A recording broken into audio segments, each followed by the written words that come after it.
পহেলা ফেব্রুয়ারি থেকে শুরু হচ্ছে অমর ২১শে বইমেলা। এবারে প্রতিপাদ্য জুলাই গণ অভ্যুত্থান, নতুন বাংলাদেশ বিনির্মাণ। বাংলা একাডেমির আয়োজনে মাসব্যাপী চলবে এই প্রাণের উৎসব। এবারের বইমেলায় উদ্বোধন করবেন অন্তর্বর্তী সরকারের প্রধান উপদেষ্টা ডক্টর মোহাম্মদ ইউনূস।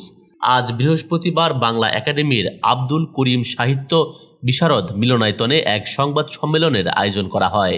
বাংলা একাডেমির মহাপরিচালক অধ্যাপক মোহাম্মদ আজমের উপস্থিতিতে লিখিত বক্তব্য উপস্থাপন করেন মেলা কমিটির সদস্য সচিব সরকার আমিন। তিনি জানান, পহেলা ফেব্রুয়ারি থেকে ২৮ ফেব্রুয়ারি পর্যন্ত ছুটির দিন ব্যতীত প্রতিদিন বেলা ৩টা থেকে রাত ৯টা পর্যন্ত খোলা থাকবে। রাত ৪:৩০টার পর নতুন করে কেউ মেলা প্রাঙ্গণে প্রবেশ করতে পারবে না। ছুটির দিন বইমেলা চলবে সকাল ১১টা থেকে রাত ৯টা পর্যন্ত, ৮ ফেব্রুয়ারি ও ১৫ ফেব্রুয়ারি ব্যতীত।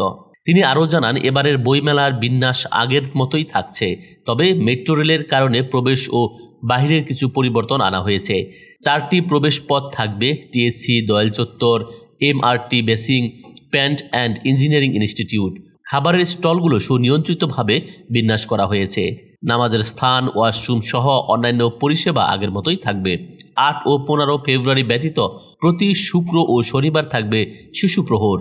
শিশু কিশোরদের জন্য থাকছে চিত্রাঙ্কন, আবৃত্তি ও সঙ্গীত প্রতিযোগিতা। বইমেলায় অংশ নেওয়া প্রকাশনা সংস্থাগুলো 25% ছাড়ে বই বিক্রি করবে। প্রতিদিন বিকেল 4টায় বইমেলার মূল মঞ্চে সেমিনার এবং সন্ধ্যায় সাংস্কৃতিক অনুষ্ঠান অনুষ্ঠিত হবে। সোহরাওয়ার্দী উদ্যানে নতুন বইয়ের মোড়ক উন্মোচনের ব্যবস্থাও রাখা হয়েছে। প্রকাশিত বইয়ের গুণগত মানের বিচারে দেওয়া হবে বিভিন্ন পুরস্কার। এর মধ্যে রয়েছে চিত্তরঞ্জন সাহা স্মৃতি পুরস্কার, মুনির চৌধুরী স্মৃতি পুরস্কার, রকুনুজ্জামান খান দাদাভাই স্মৃতি পুরস্কার এবং কায়ুম চৌধুরী স্মৃতি পুরস্কার। এবারের মেলায় 708টি প্রকাশনা সংস্থা অংশ নিচ্ছে, যার মধ্যে বাংলা একাডেমি প্রাঙ্গণে থাকবে 199টি এবং সোহরাওয়ার্দী উদ্যানে 609টি। এছাড়া থাকবে 37টি প্যাভিলিয়ন ও 130টি little magazine stall. News desk, ITV Bangla.